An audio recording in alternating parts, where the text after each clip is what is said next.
ఈరోజు ఆదోని పట్టణంలో ప్రభుత్వ హాస్పిటల్లో అబ్దుల్ రెహమాన్ ఖాద్రీ మిగతా పెద్దలందరూ కూడా కలిసి ఇక్కడ పేదల కోసం పళ్ళు బండ్లు కాస్త అన్నదానం చేసే విధంగా ఈ కార్యక్రమాన్ని ఏర్పాటు చేశారు.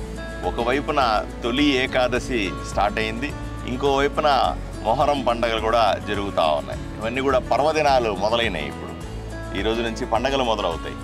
ఈ సందర్భంగా పేదలకు ఏదో చేయాలనే కార్యక్రమంతో ఈ హాస్పిటల్ పెట్టారు. చాలా మంచి కార్యక్రమం ఇది. ఏదైనా సరే ఒక మంచి దినాన్ని దృష్టిలో పెట్టి, మన ఇళ్లలో కూడా మంచి దినాలు ఉంటాయి. మన పుట్టినరోజులు ఉంటాయి, మన బిడ్డల పుట్టినరోజులు ఉంటాయి, తల్లిదండ్రుల పుట్టినరోజులు ఉంటాయి, తల్లిదండ్రుల దినాలు ఉంటాయి, వాళ్ళ స్మారకాలు ఉంటాయి, లేదా మనకు మరో సందర్భం ఉంటుంది. ప్రతి కుటుంబంలో ఒక సందర్భం ఉంటుంది.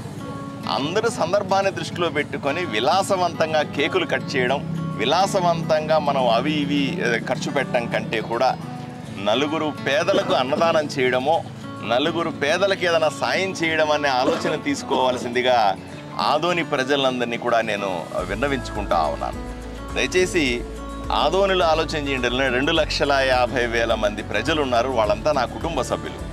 ఆ కుటుంబ సభ్యులకందరికీ నేను రిక్వెస్ట్ చేస్తూ ఉన్నా, అయ్యా మీ ఇళ్లలో ఉన్నటువంటి పుట్టినరోజులైనా ఇంకోటైనా లేదా తల్లిదండ్రులకు సంబంధించినటువంటి జ్ఞాపకాలైనా సరే, ఏ పెద్దలు చిన్నవాళ్ళకి సంబంధించినటువంటి మీ వెడ్డింగ్ యానివర్సరీ వచ్చినా సరే, ఏదైనా సరే ఇక్కడ గవర్నమెంట్ హాస్పిటల్లో కానీ అక్కడ తల్లి పిల్లల హాస్పిటల్ ఉన్నాయి. ఈ 2 హాస్పిటల్లో కూడా పేదల కోసం కాస్త భోజనం పెట్టండి.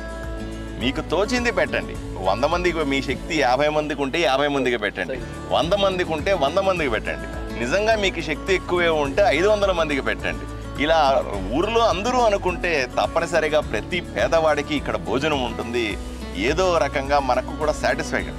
పేదవాడి కళ్ళల్లో ఆనందం చూడడానికి మించి మన పుట్టినరోజులు, మన దినాలు, మన పండగలకు ఇంకా ఏం అర్థం పరమార్థం ఉంటుందో ఒకసారి ఆలోచన చేసుకోవాల్సిన అవసరం ఉందని మిమ్మల్ని రిక్వెస్ట్ చేస్తూ, ఇటువంటి కార్యక్రమానికి వచ్చిన పెద్దలందరికీ కూడా పేరు పేరున ధన్యవాదాలు తెలుపుకుంటా ఉన్నాను.